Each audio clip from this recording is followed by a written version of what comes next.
पम पग गगमरे तेरे गसाला गीत मन पावे परम पगमरे मागे तेगे तत्ते करे गसाला गीत मन।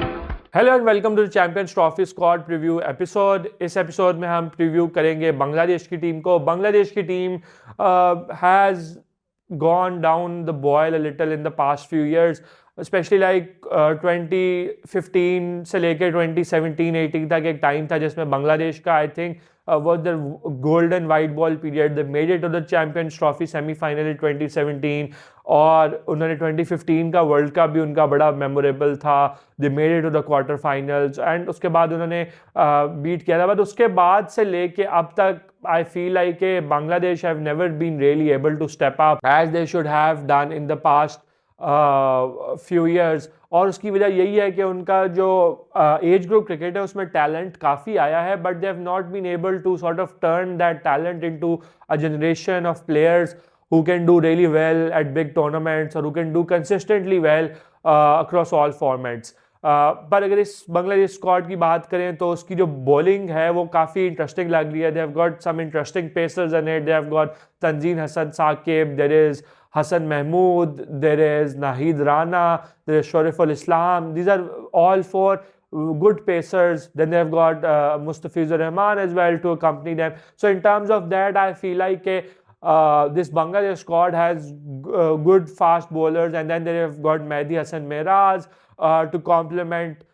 these fast bowlers. So in terms of that, उनकी bowling exciting लगती है, but the point is कि how will they do in this world cup. Because at time जो बांग्लादेश के साथ इशू रहा है वो यही रहा है कि उनके पास एक स्ट्राइक बॉलर रहे हैं, दो स्ट्राइक बॉलर रहे हैं, बट उसके बाद फिर जो उनकी बॉलिंग है it has not been able to step up as a whole, as a complete bowling attack. So this is one thing जो कि बांग्लादेश की एटलीस्ट बॉलिंग को will have to look towards के वो अपने bowling unit as a whole अच्छा perform करें. Because Bangladesh के बॉलर्स जो हैं वो एक या दो या तीन बॉलर्स तो दो बॉलर्स तो परफॉर्म कर लेते हैं या एक बॉलर परफॉर्म कर लेता है, बट बाकी जो बॉलर्स हैं are not able to complement that good bowling performance. So if Bangladesh are to do good in this tournament तो इनकी बॉलिंग के लिए ये करना पड़ेगा. As far as that batting is concern तो बैटिंग में भी they are interesting players like there is Liton Das, there is Najmul Hasan Shanto. To be honest what I feel like from the Bangladesh batting is के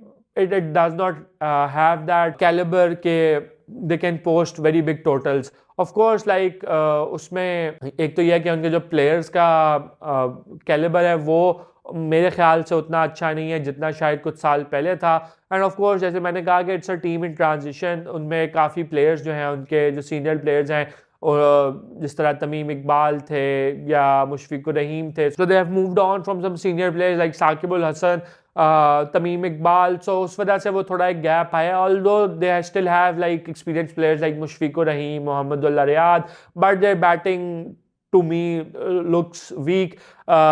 जो स्पिन बॉलिंग में मैं एक चीज़ मिस कर गया कि रिशाद हुसैन है, लेग स्पिनर है. He is a young and upcoming leg spinner from Bangladesh. He is a very interesting prospect. So in terms of that I feel कि जो बांग्लादेश की बॉलिंग है वो इस दफ़ा मुझे ज़रा ज़्यादा स्ट्रॉन्ग लग रही है, बट उनकी जो बैटिंग है वो मुझे उतनी कोई उससे वो फील नहीं आ रही कि they it's a very exciting batting lineup और they are any exciting batters of which I can say they can sort of break through the tournament और जो कि बांग्लादेश की बैटिंग को कैरी कर सकें. Of course it will be dependent on the old pros like Mushfiqur Rahim and Mohammedullah Riyad, and then they've got Soumya Sarkar to accompany, and then there is Najmul Hassan Shanto and Liton Das to carry around the Bangladesh batting. But I feel like a batting unit like which जिसके बारे में आप ये कह सकें कि जी वो 300 या 350 रन अगर उनके अगेंस्ट हो जाए तो whether they will be able to chase, तो मुझे ही नहीं लगता है कि बांग्लादेश की जो बैटिंग साइड है वो will be able to do that.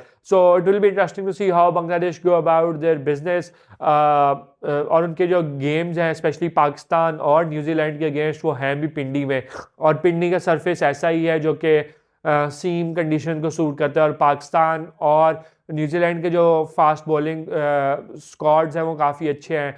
तो it will be interesting to see how Bangladesh play with it. But एक चीज़ जो उसका फ़ायदा है बांग्लादेश को भी जा सकता है कि बांग्लादेश का जो सीम अटैक है जिस तरह मैंने बताया with the likes of Tanzim Hasan Sakib, Nahid Rana, Mustafizur Rahman, Hassan Mahmood is a very exciting one in the tournament. So they can perhaps pull an upset, but that is कि अगर उनकी जो फास्ट बॉलिंग ग्रुप है वो स्टेप अप कर सके और उनकी बॉलिंग जो पूरी यूनिट है वो उनके जो स्टार बॉलर्स हैं उनको कॉम्प्लीमेंट कर सके. ये ना हो कि एक बॉलर परफॉर्म कर रहे हैं तो बाकी जो बॉलर्स हैं वो ना परफॉर्म कर पाए. So for Bangladesh to do well in this tournament, I think their bowling will have to step up and do the major work for them to make it further in this Champions Trophy. So ये थी बांग्लादेश की preview squad episode. Hopefully आपको पसंद आई होगी. Like करें, share करें, subscribe करें, comment करके बताएं ये एपिसोड आपको कैसी लगी. अगली एपिसोड तक के लिए इजाज़त. अल्लाह हाफिज़.